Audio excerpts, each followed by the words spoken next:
Welcome to my story farm house. భటులారా, మన మేఘనాథుని మెడకు ఈ రథపు పగ్గాలను తగిలించండి. ఆ వజ్రకేయుని అశ్వాలను జాగ్రత్తగా మన అశ్వశాలకు తోడ్కొని రండి అని ఆ రథంపైనే మన అంతఃపురానికి పయనమయ్యాను. నా రథం వెనుక మన సైనికులు జయ జయ ధ్వానాలు విన్న ఆ వజ్రకేయుని సైనికులు కూడా తప్పని పరిస్థితుల్లో నాకు జయ జయ ధ్వానాలు చేస్తూ నన్ను వెంబడించారు. అలా యుద్ధాన్ని ముగించాను దేవి. మా తండ్రి గారి దరికి చేరుకున్నాను. అవసాన దశలో ఉన్న వారికి ఆ వజ్రకేయుని శిరస్సుని చూపించి, తండ్రి గారు, ఎంతో వీరాధి వీరుడని పేరుగాంచిన ఈ క్రూరుడిని ఆ జగన్మాత సహకారంతో క్షణకాలంలో వధించాను. ఇకపై ఈ చంద్రపురి సాధారణ సామ్రాజ్యం కాదు, ఎన్నో యోజనాలు విస్తరించిన మహా సామ్రాజ్యంగా రూపొందినది. ఆ వజ్రకేయుడు యుద్ధం చేసి గెలుచుకున్న రాజ్యాలన్నీ ఈ చంద్రపురిలో కలిసిపోయాయి. మీ పుత్రుడి బలపరాక్రమాలు మీకు సంతోషాన్ని కలుగజేశాయా తండ్రి గారు అని గర్వంగా అడిగాను. అప్పటి వరకు చలనం లేకుండా కనురెప్ప కూడా వాల్చలేని మా తండ్రి గారి కళ్ళలోంచి 2 కన్నీటి బొట్లు జాలువారాయి. బహుశా ఆ కన్నీళ్లు పుత్రోత్సాహం వల్ల కాబోలు. ఆ క్షణం కష్టాల ఎండమావిలో గొంతెండిపోయిన నాకు మా తండ్రి గారి కళ్ళ నుండి జారిన ఆ 2 ఆనంద బాష్పాలు నదిలా మారిన సంతోషానికి బాటలు వేస్తున్నాయా అనిపించింది. అలా మా తండ్రి గారికి నా విజయాన్ని ప్రకటించి మీ కోడల్ని తక్షణమే తీసుకువస్తానని తెలియజేసి ఇంద్రసేనుని బంధనంలో ఉన్న చంద్రగుప్తునితో ఇక్కడకు బయలుదేరాను. మీరు మరణించాలనుకున్న తర్వాత మళ్ళీ నాకు ఈ బృందావనం వైపు కన్నెత్తి కూడా చూడాలనిపించలేదు. ఎందుకంటే ఈ బృందావనంలో అడుగడుగునా మీ అందెల శబ్దం నా చెవుల్లో మారు మ్రోగుతున్నట్లు తోచేది. మీ చిలక పలుకులు మీ ఎడబాటుని జీర్ణించుకునే సాహసం చెయ్యనివ్వవేమో అనిపించేది. మీ చిరునవ్వు సవ్వడులు నా ఎదసడిలా మారి మీరు లేని నేను జీవించడం వ్యర్థమని అనుక్షణం తెలియజేసేవి దేవి. కానీ ఎప్పుడైతే మీరు క్షేమంగా ఉన్నారని నాకు తెలిసిందో అప్పుడు ఈ బృందావనం ఒక స్వర్గంలా కనిపించింది. లోపల అడుగు పెట్టడమే, మహారాణి ఎక్కడా అని ఆత్రంగా అడిగాను. మహారాణికి నెలలు నిండాయి మహారాజా. ఇంద్రసేనుని బంధనంలో ఉన్న చంద్రగుప్తుడు భయపడుతూ చెప్పాడు. నా కళ్ళలో 1,000,000 తారల వెలుగు. మరణించారనుకున్న మీరు క్షేమంగా ఉన్నారని తెలియడమే కాకుండా మన ప్రేమకు ప్రతిరూపమైన మన వారసుడు కూడా ఈ భూమి మీదకు అడుగు పెడుతున్నాడని తెలిసి పొంగిపోయాను దేవి. నిజమా? ఎక్కడున్నారు నా దేవి? తొందరగా చూపించు అని ఆత్రంగా అడిగాను. మహారాణి ఏకాంత మందిరంలోనే అని బదులిచ్చాడు. మరి మహారాణికి తోడుగా ఎవరున్నారు అంటూ హడావిడిగా పైకి బయలుదేరాను. మల్లిక మరికొంతమందిని మహారాణి రక్షణ కోసం ఏర్పాటు చేశాను మహారాజా అని చంద్రగుప్తుడు చెప్పగానే ఒక్కసారే నాకు వాడిపై పట్టరానంత ఆగ్రహం వచ్చింది. ఇక ఈ దుర్మార్గుణ్ణి బ్రతకనివ్వడం మంచిది కాదనిపించి నా ఖడ్గాన్ని తీసి వడివడిగా వెనక్కి అడుగులు వేసి వాడి శిరస్సుని ఒక్క వేటుకి నేల కూల్చాను. శత్రుశేషం అక్కడితో అంతరించిపోయిందనుకున్నాను దేవి. ఇంద్రసేనుణ్ణి అక్కడే ఎదురు చూడమని చెప్పాను. మన బిడ్డ భూమి మీద పడి కళ్ళు తెరవగానే ఆ క్రూరుడైన వజ్రకేయుని శిరస్సుని చూపించి నా బిడ్డను కూడా నాలాంటి వీరుడిలా తయారు చేయాలనుకుని వేగంగా మీ వద్దకు పరిగెత్తాను. నేను మన ఏకాంత మందిరం ముందుకు అడుగు పెట్టగానే ద్వారం దగ్గర నిలబడిన మల్లిక, ప్రణామములు మహారాజా, ప్రణామములు. మీరు లోపలికి ప్రవేశించడానికి వీలు పడదు అని తల వంచుకుని భయపడుతూ పలికింది. ఎందులకు? ప్రసవం పూర్తయ్యే వరకు ఎవరిని లోపలికి రానియద్దని మహారాణి ఆజ్ఞ. మహారాణి ప్రసవానికి సిద్ధంగా ఉన్నారు.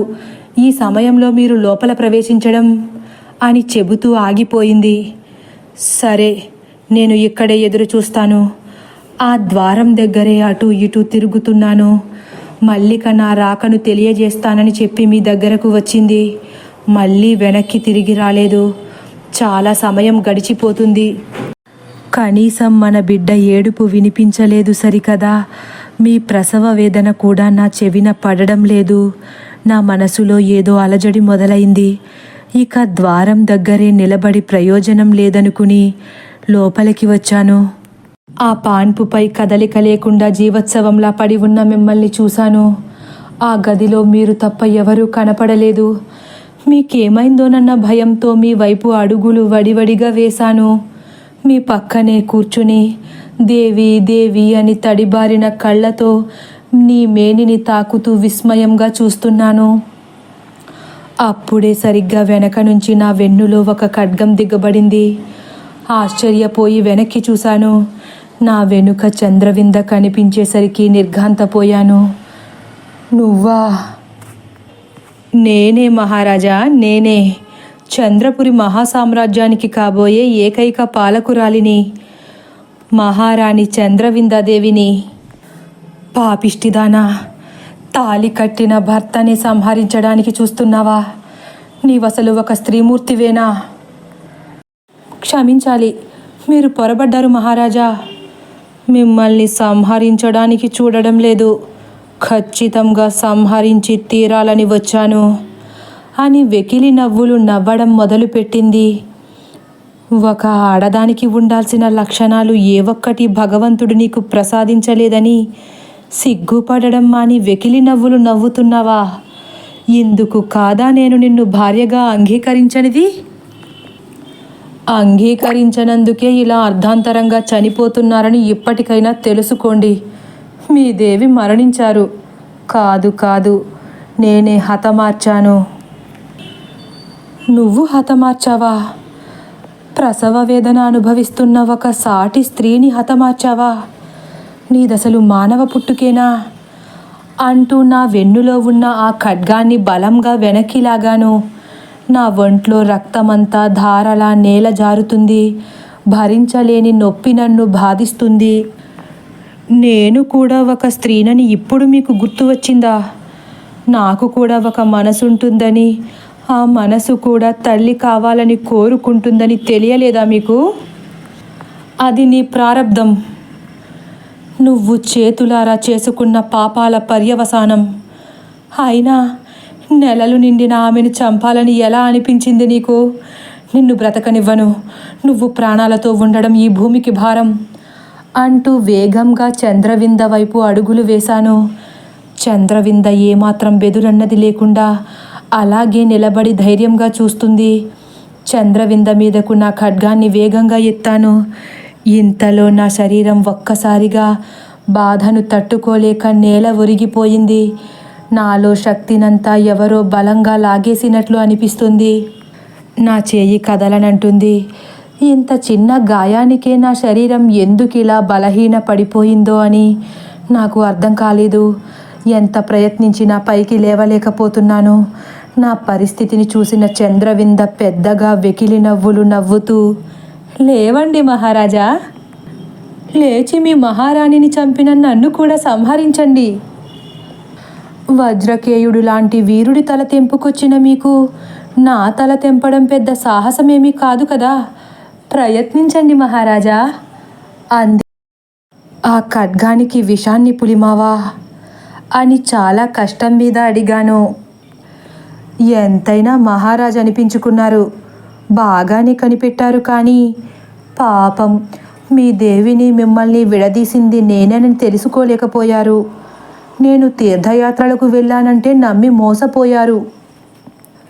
భరించలేని బాధ నన్ను ఇంకా ఇంకా దహించి వేస్తుంది. ఇక నా నోటి నుండి మాట కూడా రావడం లేదు. నేలపై వాలిపోయింది నా దేహం. నెమ్మది నెమ్మదిగా నా కనురెప్పలు వాలిపోతున్నాయి. అయినా చంద్రవింద ఇంకా విషాన్ని కక్కుతూ, క్షేమంగా బయలుదేరండి మహారాజా, మీ దేవి ఈపాటికే స్వర్గానికి పయనమై ఉంటారు. ఇంకో విషయం మహారాజా, ఏ విషమైతే మీ కడుపును చీల్చి మిమ్మల్ని పైలోకాలకు తీసుకువెళుతుందో ఆ విషమే మీ దేవి కడుపులోకి వెళ్ళేలా చేసి మీ దేవిని మీ బిడ్డను కూడా పైలోకాలకు పంపాను. బ్రతికున్నప్పుడు కలవలేకపోయినా కనీసం మరణించేటప్పుడైనా ఒకే విధంగా మరణిస్తారని మీపై జాలి చూపించాను. ఇప్పుడు మనశ్శాంతిగా మీ దేవి దగ్గరకు చేరుకోండి మహారాజా. ఆ నీచురాలి మాటలు వింటూ పడి ఉన్న మీ దేహాన్ని ఆఖరిసారి తడిబారిన కళ్ళతో చూస్తూ కళ్ళు మూసాను దేవి. అలా దుర్మార్గుల మాటలు నమ్మి మీరు నాకు దూరమైపోయారనుకుని శాశ్వతంగా మిమ్మల్ని దూరం చేసుకున్నాను దేవి. మీరే కాదు మహారాజా, నేను కూడా ఆ చంద్రగుప్తుని మోసాన్ని గ్రహించలేకపోయాను. వాడి మాటలు నమ్మి మోసపోయాను. ఎన్నిసార్లు నేను మీ వద్దకు రావాలని ప్రయత్నించినా మీరే మీ తల్లిగారు మీ తండ్రి గారిని ఒప్పించి వస్తానన్నారని నన్ను తప్పనిసరిగా చంద్రపురికి తీసుకువెళ్ళే రోజు కోసం ఎదురు చూస్తున్నారని వారు ఒప్పుకున్న తక్షణమే మహారాజు ఇక్కడకు విచ్చేసి మిమ్మల్ని రాజా లాంఛనాలతో చంద్రపురికి తీసుకువెళ్తారని మాయమాటలు చెప్పి నన్ను మీ దగ్గరకు రానివ్వకుండా ఆపాడు అని ఇందువదన ఆత్మ చెబుతుంటే అందరి కళ్ళు కన్నీటితో చెమర్చాయి. ఆ అపురూపమైన ప్రేమికులను కారుతున్న కన్నీటితో ఆశ్చర్యంగా చూస్తున్నారు. ఇందువదన భైరవవర్మల ప్రణయ కావ్యం ఎంత మధురానుభూతిని పంచిందో చివరకు ఒక అంతులేని విషాద గాథలా మిగిలిపోయిందని తెలిసి ప్రతి ఒక్కరి మనసు చలించిపోయింది. ఇందువదన భైరవవర్మల విషాద ప్రేమగాథ ఎటువంటి రాగద్వేషాలకు లోను కాని స్వామి మనసును కూడా కదిలించింది. స్వామి మనసు కూడా వారిద్దరి ప్రేమకు కరిగిపోయి కన్నీరు కారుస్తుంది. అందరి మనసులో ఒకటే ఆవేదన. వారి అపురూపమైన ప్రేమ అతి కొద్ది కాలానికే పరిమితం కాకుండా చిరకాలం కొనసాగుంటే బాగుండేదని అనుకుంటున్నారు. స్వామి కన్నీటిని తుడుచుకుంటూ రుద్ర అంటారు. రుద్ర విశ్వలు ఆగిపోతారు. స్వామి ఇందువదన భైరవవర్మల వైపు తదేకంగా చూస్తూ, మహారాణి, మీ ప్రేమ స్వచ్ఛమైనది, అందుకే మీ ఎదురుచూపు వృధా కాలేదు. మీరు ఎదురు చూసినట్లే మీ భైరవ తిరిగి విచ్చేశారు అంటారు. ఇందువదన ఒక్కసారే స్వామి వైపు తలను తిప్పుతుంది. భైరవ కూడా స్వామి వైపు చూస్తారు. నా భైరవను తిరిగి రప్పించినందుకు ఈ మహారాణి ఎల్లవేళలా మీకు కృతజ్ఞతలు తెలియజేసుకుంటుంది అని రెండు చేతులతో దండం పెడుతుంది ఇందువదన. అవును స్వామి, నేను కూడా మీకు రుణపడిపోయాను.